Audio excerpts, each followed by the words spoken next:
Halo semuanya, perkenalkan, nama saya Ahmad Ghazali Fuais dengan NIM 24400762110 dari jurusan Computer Science BINUS Online. Pada kesempatan kali ini, saya ingin berbagi pengetahuan mengenai dasar logika pada pemrograman dengan menggunakan Python.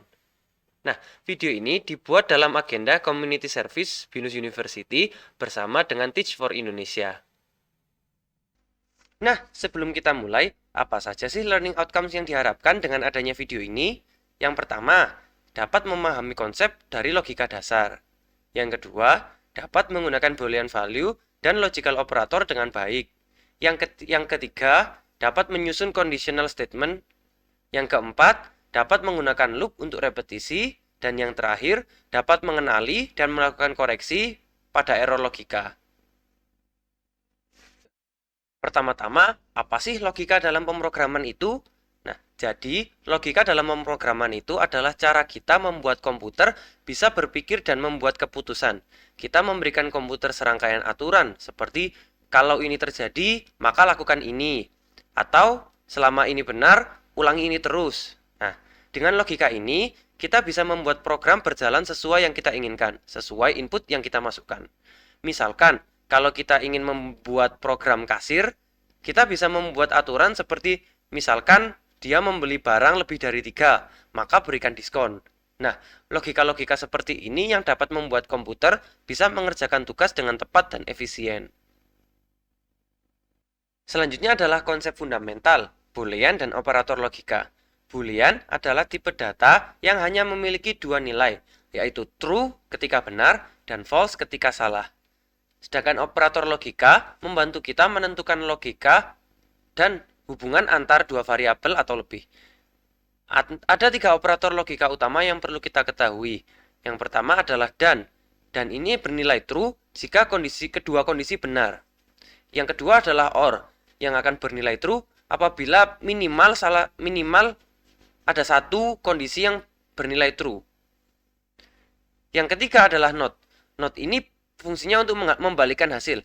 Misalkan kondisinya memberikan hasil true.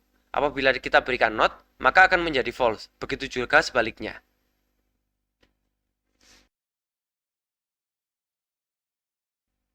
Logika dari if adalah dia akan mengeksekusi semua kode ketika sebuah kondisi adalah true atau benar.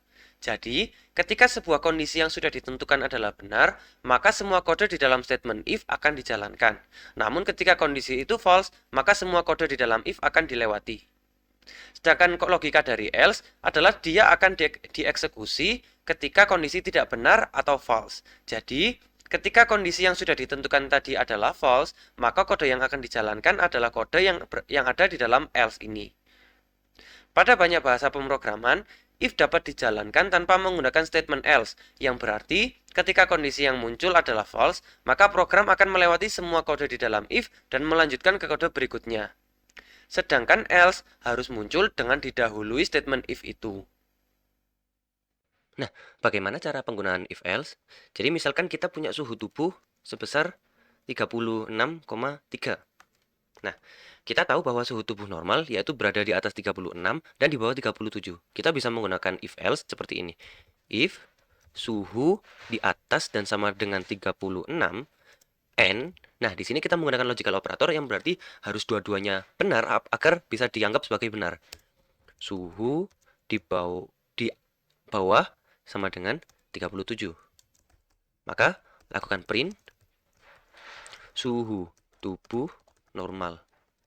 Lalu kita tambahi else. Jadi selain itu lakukan print suhu tubuh tidak normal. Nah, sekarang coba kita run. Nah, bisa dilihat dia akan melakukan print suhu tubuh normal karena 36,3 lebih besar dari 36 tapi lebih kecil dari 37. Nah, ketika misalkan kita ganti suhu tubuhnya 35. Kita lakukan run lagi. Nah, suhu tubuh tidak normal karena yang pertama ini dia false sehingga semuanya dianggap false sehingga yang jalan adalah print dari else.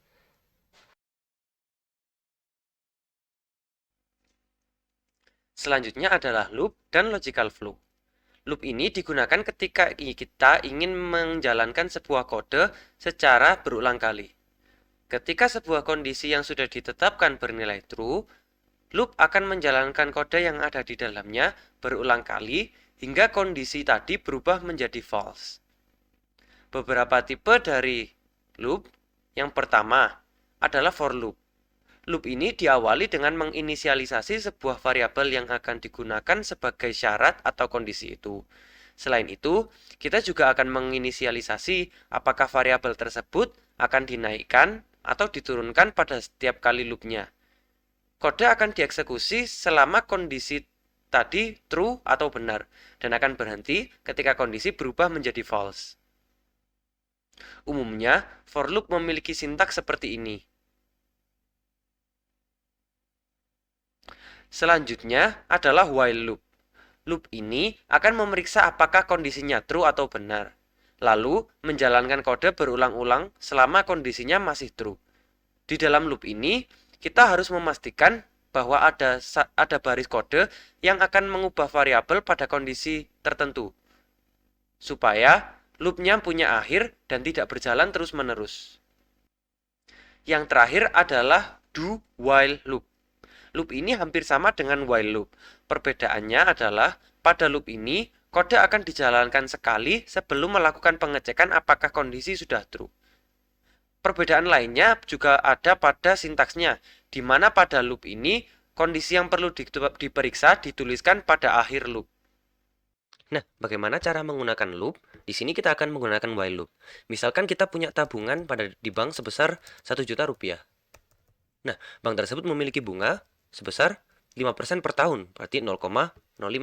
Nah, di sini kita akan mencari tahu butuh berapa lama, butuh berapa tahun agar tabungan kita memiliki nilai lebih dari 1.200.000. Nah, kita bisa menggunakan while tabungan kurang dari 1.200.000, maka hitung terus tahunnya. Nah, berarti di sini kita setiap tahun tabungan kita ditambahi bunga, berarti tabungan dikali bunga ditambah tabungan. Nilai tabungan ditambah dengan, nah ini bisa dilihat seperti ini, bunganya per tahun. Nah, di sini kita juga butuh satu variabel lagi, yaitu untuk menghitung tahunnya. Nah, setelah menghitung bunga, kita harus tambahkan, kalau ini sudah tambah 1 tahun. Tahun tambah 1. Nah, setelah itu, kita bisa lihat di luar, print waktu yang dibutuhkan, berarti tahun.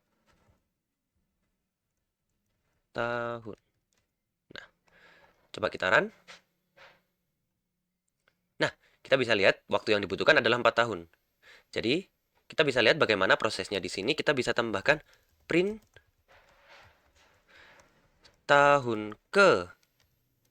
Kita bisa tambahkan tahun sebesar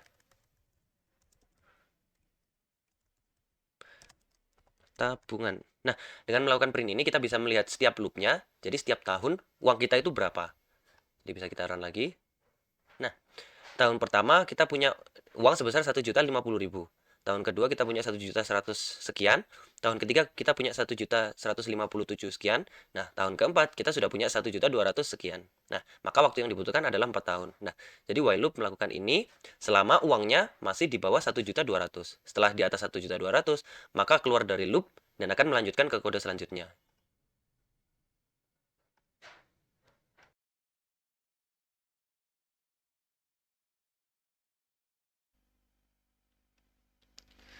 Selanjutnya adalah logical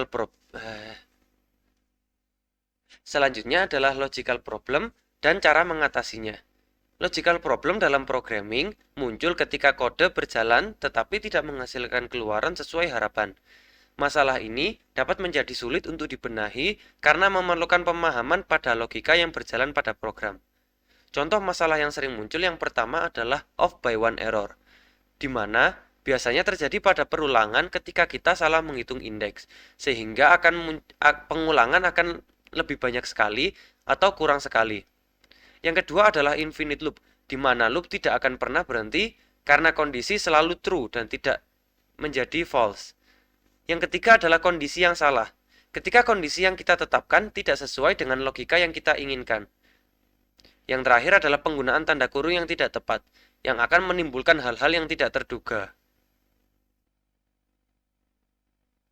Strategi penanganannya, yang pertama, gunakan print sebagai checkpoint dan untuk memastikan value pada variabel agar sesuai dengan harapan.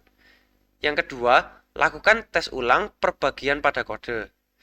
Yang ketiga, gunakan tool debugger. Yang keempat, pastikan ulang logika yang berjalan sudah sesuai dengan keinginan. Nah, untuk masalah yang sering muncul, biasanya seperti ini. Misalkan kita ingin melakukan print mulai angka 1 sampai 5. Jadi kita punya variabel i, yaitu 1. Nah, kita bisa menggunakan while loop. While i kurang dari 5, maka print i. Nah, kemudian kita run.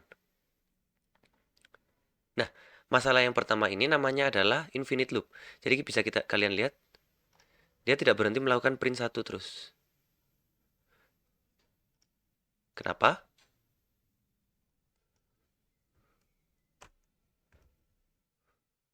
Nah, kenapa? Karena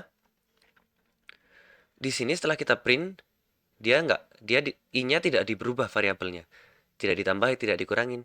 Jadi dia tetap 1 terus. Nah, karena 1 terus, maka dia selalu true. Karena true, dia diputar terus. Nah, jadi kita harus tambahkan i sama dengan i tambah 1. Nah, jadi i-nya selalu ditambah 1 dalam setiap perulangan. Nah, sekarang kalau kita lakukan run, nah, dia akan melakukan print 1, 2, 3, 4. Nah, di sini adalah muncul masalah yang kedua, yaitu off by one error. Di mana pada kasus ini kita ingin melakukan print 1 sampai 5, tapi yang terprint hanya 1 sampai 4. Nah, karena di sini kita menggunakan i kurang dari 5. Sehingga ketika masuk 5, dia tidak true, dia sudah masuk false karena i sudah sama dengan 5, bukan kurang. Nah, di sini kita bisa punya dua solusi. Kita bisa tambahkan i kurang dari sama dengan 5, atau nah, ketika kita print sudah benar, atau kita tambah 1, i kurang dari 6, sehingga 5 dia masih true dan masih melakukan print. Nah, 1, 2, 3, 4, 5 juga.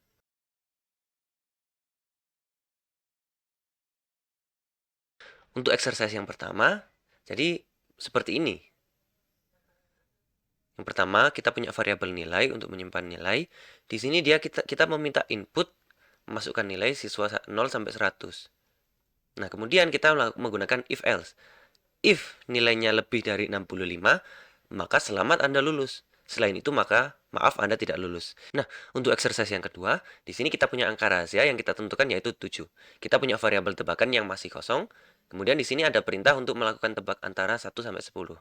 Nah, pada while ini, dia akan mengecek apakah tebakan tidak sesuai dengan angka rahasia. Apabila tidak sesuai, maka dia akan true dan akan melakukan loop berulang-ulang kali. Nah, di sini kita meminta inputan yaitu tebakan. Nah, ketika tebakan sama dengan angka rahasia, maka dia akan melakukan print tebakan Anda benar. Nah, selain itu dia akan melakukan print coba lagi. Ketika tebakannya benar, maka di sini menjadi false. Karena tebakan sudah sama dengan angka rahasia, sehingga program akan keluar. Ketika tebakannya salah, dia akan melakukan print coba lagi.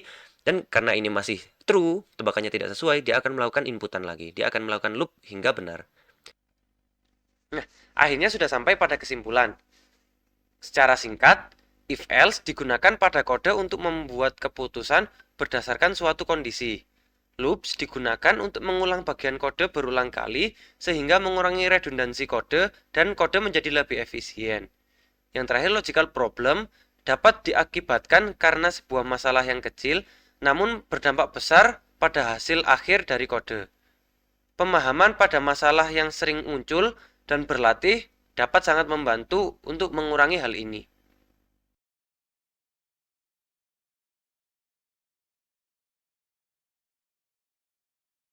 Sampai di sini video kali ini, semoga bermanfaat bagi teman-teman semua. Sampai jumpa di lain waktu.